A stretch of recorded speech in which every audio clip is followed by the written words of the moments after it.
حضرت موسیٰ علیہ السلام نے اللہ تعالیٰ سے سوال کیا، یا اللہ، آپ نے انسانوں کو کیوں پیدا کیا؟ یعنی کہ آپ نے اتنی ساری مخلوقات کو کیوں پیدا کیا؟ اور اگر پیدا کیا تو پھر انہیں مار کیوں دیتے ہو؟ یعنی کہ ان کو موت کیوں دیتے ہو؟ تو حضرت موسیٰ علیہ السلام کی اس سوال کا جواب اللہ تعالیٰ نے جو دیا، اس کو سن کر آپ بھی حیران اور پریشان ہو جاؤ گے، اور ساتھ ہی ساتھ آپ کو یہ بھی معلوم چل جائے گا کہ اللہ تعالیٰ اپنے بندوں کو کیوں پیدا فرماتا ہے اور پھر ان کو مار کیوں دیتا ہے۔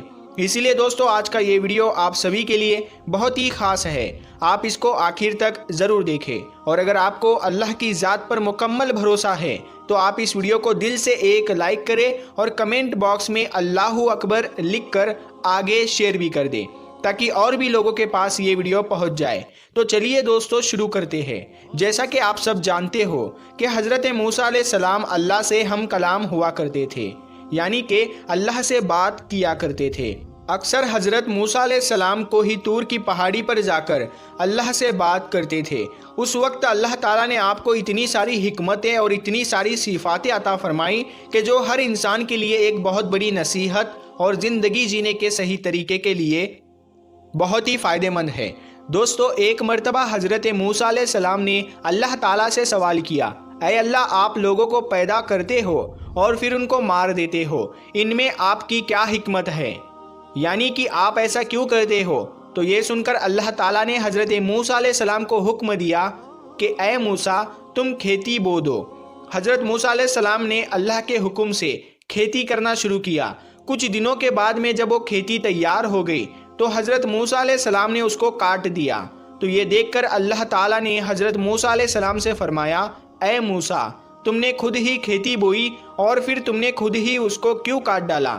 یہ سن کر حضرت موسیٰ علیہ السلام نے عرض کیا، یا اللہ، کھیتی کے پکنے پر اس میں دانہ اور بھوسا تھا اور دونوں کو ملا جلا کر رکھنا مناسب نہیں تھا، اسی لیے حکمت کا تقاضا یہی ہے کہ ان دونوں کو جدا جدا کر دیا جائے۔ یہ سن کر اللہ نے حضرت موسیٰ علیہ السلام سے پوچھا، اے موسیٰ، تم نے یہ عقل کہاں سے حاصل کی؟ تو حضرت موسیٰ علیہ السلام نے کہا، اللہ تعالیٰ سے عرض کیا، یا الہی، میری یہ دانش مندی اور یہ عقل سب آپ نے ہی عطا کی ہے۔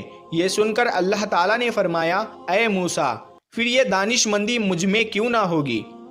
اے موسیٰ، دیکھو، انسانوں کی روحیں دو قسم کی ہوتی ہے، ان میں ایک روح پاک ہے اور ایک روح ناپاک ہے، اور ہر انسان جسم ایک رتبے کے نہیں ہوتے ہیں۔ کسی کے جسم میں موتی کی طرح پاک اور صاف روح ہے تو کسی کے جسم میں کنچ کی پوچھ کی طرح روح موجود ہوتی ہے۔ ان روحوں کو بھی ٹھیک اسی طرح سے ایک دوسرے سے علیحدہ کرنا مناسب ہے، یعنی کہ جدا جدا کرنا ضروری ہے۔ جس طرح سے تم نے گندم کو بھوسے سے الگ کر دیا ہے تاکہ جو نیک روح ہوتی ہے وہ جنت کو چلی جائے اور جو بری روح ہوتی ہے وہ دوزخ میں چلی جائے۔ اے موسیٰ، یہ تو انسان کو مارنے کی حکمت تھی، اور انسانوں کو پیدا کرنے کی حکمت یہ ہے کہ ہماری صفات کا اظہار ہو جائے۔ حدیث قدسی میں ہے کہ اللہ تعالیٰ ارشاد فرماتا ہے کہ میں ایک پوشیدہ خزانہ تھا، اسی لیے میں نے چاہا کہ میں پہچانا جاؤں، اسی لیے میں نے مخلوق کو پیدا کیا، میں نے انسانوں کو پیدا فرمایا۔ اے موسیٰ، انسان کے جسم میں جو موتی ہے اس کو کبھی بھی ضائع نہیں کرنا چاہیے، بلکہ اس کی حفاظت کرنی چاہیے۔ تو دوستو، ہمارے لیے بھی یہ حکمت کتنی بڑی ہے کہ اللہ تعالیٰ انسانوں کو کیوں پیدا کرتا ہے اور پھر ان کو مار کیوں دیتا ہے۔ اس بات کا خلاصہ بھی خود اللہ تعالیٰ نے کر دیا ہے، اور ساتھ میں اس واقعے سے ہمیں ایک بہت بڑا سبق یہ بھی ملتا ہے کہ اللہ تعالیٰ نے اس قدرت کے نظام میں ڈھیروں صفاتیں رکھی ہے اور ڈھیروں وجوہات ہے جسے کوئی بھی انسان نہیں سمجھ سکتا ہے۔ اسی لیے ہمیں کبھی بھی کسی بات کے لیے اللہ سے کوئی سوال نہیں کرنا چاہیے، کیونکہ یاد رکھے، اللہ جو بھی کرتا ہے بہتر کرتا ہے، اور اللہ کے ہر کام میں کچھ نہ کچھ حکمت ضرور ہوتی ہے۔ اسی لیے یاد رکھے، اللہ تعالیٰ جب بھی ہمیں کسی امتحان میں ڈالتا ہے تو اس میں بھی ہماری کوئی نہ کوئی بھلائی ضرور ہوتی ہے۔ یعنی کہ اللہ کی ہر بات میں کوئی نہ کوئی حکمت ضرور ہوتی ہے اور اللہ کے کیے گئے ہر فیصلے میں بندے کا کوئی نہ کوئی بھلا ضرور ہوتا ہے، کیونکہ اللہ جو بھی کرتا ہے اچھا کرتا ہے، اپنے بندے کے حق میں کرتا ہے۔ اسی طرح سے دوستو ایک مرتبہ حضرت موسیٰ علیہ السلام نے اللہ تعالیٰ سے 7 سوال کیے۔ ان میں سے پہلا سوال تو یہ تھا، حضرت موسیٰ علیہ السلام نے اللہ تعالیٰ سے پوچھا، اے میرے رب، تیرے بندوں میں سب سے زیادہ متقی یعنی ڈرنے والا اور پرہیزگار کون ہے؟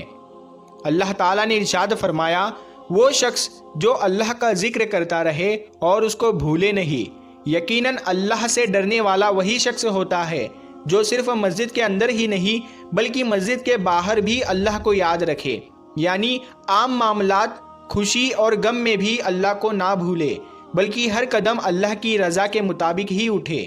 دوسرا سوال حضرت موسیٰ علیہ السلام نے پوچھا، اے میرے رب، تیرے بندوں میں سب سے زیادہ صحیح راستے پر کون ہے؟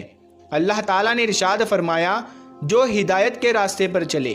اللہ تعالیٰ نے اپنے نبی کو بھیج کر اور قرآن پاک جیسی کتاب کو اتار کر ہدایت کے راستے کو صاف